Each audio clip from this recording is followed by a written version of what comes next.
like a gaucho. I look like a cowboy here. Welcome. I'm Jeff from Ayelet Tours. Joining me today from a secure bunker in an underground location is the inimitable Professor Stephen Berk. Steve, how you doing today? I'm doing fine, Jeffrey. Hunkering down like everybody else. You know, in preparation of having this conversation, I tried to take a look back and see if I could find the first tour that you ever ran with Ayelet Tours. Do you have any recollection of how long ago that was or where it was to? I know where it was. I know exactly where it was. We did two tours in 1992. Nice. One was a Agudath Achim synagogue tour. That's my synagogue in Schenectady. It marked the 100th anniversary of the synagogue. And so we went to Spain. Wow. That was the first trip in 1992. And we had a second trip in 1992 when we went to Russia. It was a short 28 years ago. And I must tell you, that Russian trip almost finished me off. Right from the beginning, huh? We flew almost at the beginning. It would have been all over. We flew to Helsinki, and from Helsinki we went to, I think we went to Moscow. I couldn't find the luggage for the group. I said to myself, you're standing there with how many people you're looking for the luggage? I think a shade less than 20. Yeah. And I'm saying to myself, Diane, we're done. If I didn't find that luggage, Jeffrey, we wouldn't be having this conversation. We wouldn't be sitting here 28 years later. Absolutely right. By my calculations, you're probably closing in on leading about 100 different groups, if not more. Right. And close to 5,000 people traveling with you. You think that's about right? That sounds about right. Yeah. So Steve, let's start at the beginning. You're a bit of a superhero amongst the Jewish history set, and every superhero has an origin story. How did you decide to become a historian? What's your origin story? I always liked history. Even when I was in the second grade, I always liked history, and I always knew that I wanted to teach history. I must tell you, in relation to that, something that I have appreciated over the years. When I was in the second grade, Mrs. Grossman, my teacher, in a history or social studies as it was then called, talked about Ponce de Leon searching for the fountain of youth. And I'm saying to myself, why would anybody want to sign on to the fountain of youth? Today, Jeffrey, I would sign on. That's 2021. That's our first. Exactly right. If we can find it, I think we will break all records. Which of course leads into we have led tours together all over the world to Yes. China, to Spain, to Russia, to South America. We've gone to the Caribbean together, all sorts of places. But the one that you go back to time and time again is Eastern Europe. What is the draw? What's the impact that a trip like that has that you continue to go back there over and over again? Eastern Europe was the Jewish heartland. That's where the Jewish people lived in very, very large numbers. And it was a multifaceted community. That's where the Jewish people created, or that the Jewish communities had great rabbis, great rabbinical learning. That's where the Jewish people also created, I wouldn't say sometimes revolutionary movements, but some very strong political movements. That's also the place where Yiddish literature was born. It is also, of course, the place of our great destruction. It is in Eastern Europe you see the war that Hitler won. By the grace of God and by the courage of Allied soldiers in World War II, we defeated the Nazis. But Hitler won that war in one way. He wanted to make Europe Judenrein, clean of Jews, and in Eastern Europe, he almost succeeded. We go to Poland. Before World War II, there were 3.5 million Jews living in Poland.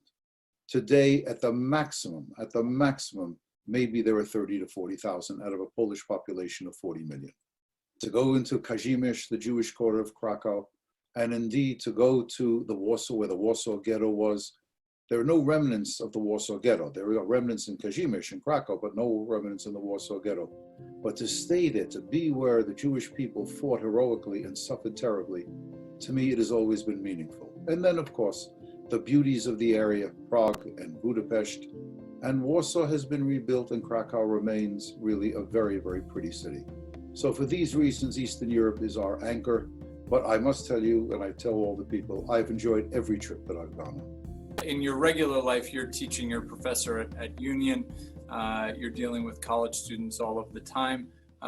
Who's the tougher audience, college students or traveling university participants? Let me put it this way. The best students I have are at the traveling university.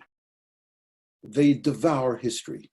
What's interesting to me is that I can't count how many times people have come up to me on the trips and say to me, I hated history, but now I want to learn as much as I can. Our trips are self-selecting. The people who come on an Ayelet traveling university trip, they want to learn. That's why they're there.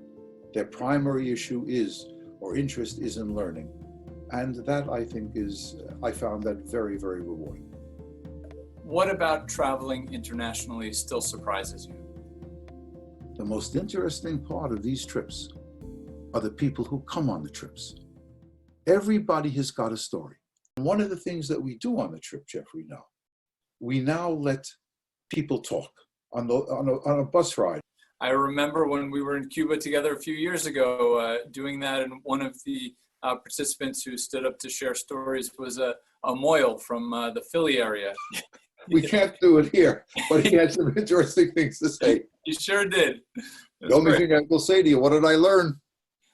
It's a good geschäft being a Moyle. Which is a good transition into, we actually do have some tours coming up in 2021. Yes, I'm excited about 3 trips that we have coming up. We have a trip to Cuba. We have actually 2 trips going to Cuba. One is already filled, and that is for January with a congregation from Stamford, Connecticut. And then we have another trip to Cuba in March. Cuba is a very, very interesting place. It is, of course, still a communist country, but it is remarkably tolerant of, let's say, Judaism and the small number of Jews that are there. And it is, I think, very inspiring to see how these very, very small communities of Jewish people try to maintain their Jewishness. Anti-Semitism is not an issue. Assimilation is. The struggle to remain Jewish has nothing to do with anti-Semitism. It has to do with finding a critical mass of Jews and to find religious leaders who can give you teaching and inspiration. And again, it's interesting because it is one of the few remaining communist countries in the world, but it is a country that is beginning to open up to a certain extent. There's a difference. When I went to Cuba for the first time with Ayelet, I think it was about 2001, 2002, there was no private industry. Everything was owned by the state. Now we go to privately owned restaurants. And the Cuban people are lovely people. If you like the drinks, and if you like the music, which I don't particularly care for the drinks, but I do love the music, it is a very, very pleasant trip. And more than that, there's an amazing humanitarian aspect to it. Yes, to go to Cuba is to perform a mitzvah. It really is. Because we bring over things, Ayelet makes a contribution, individuals bring money and medicines and things like that. So when you go to Cuba, you'll not only have a good time, but you will really feel good about going. It's a feel-good trip. The second trip we have is one that we've done. I only did it once, but it was a remarkable trip, a very good trip, also a very feel-good trip. That is our Mississippi River cruise that we are going to do from June 15th to June 22nd. We go up the Mississippi. We start in New Orleans. We go on a steamboat, which is an interesting thing. We hear all sorts of good things, and we visit. This is the place where sugar was king as you go up the Mississippi, not cotton, where sugar was king. And believe it or not, there was a Jewish settlement along the Mississippi, which we will see. And of course, we go to Vicksburg. Vicksburg is one of the great battles of the Civil War.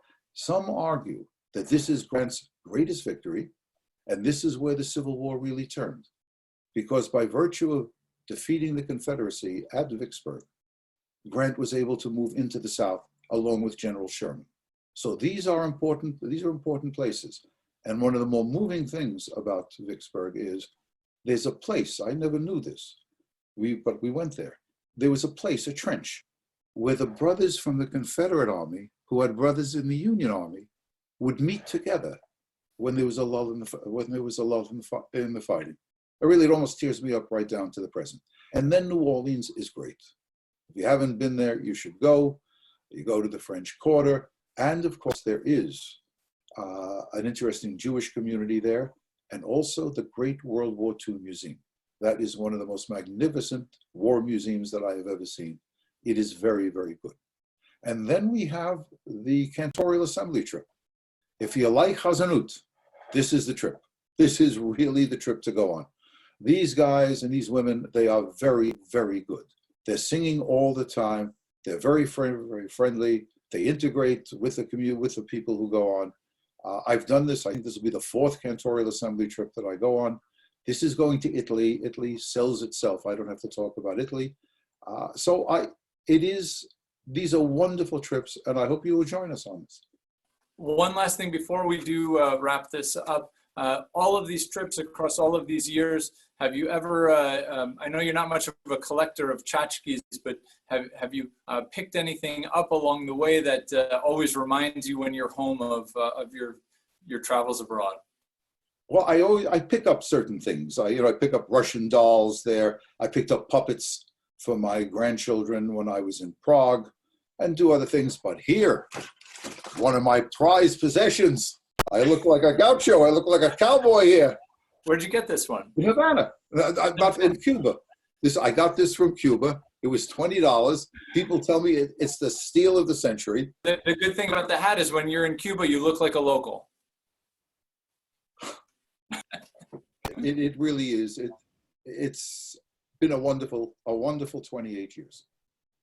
Professor Berk, Steve, really thank you for your partnership across all of these years. I would just like to say, yeah, for those of you who will eventually tune in, again, I wish you the best. Hope to see you again. Stay safe and be well.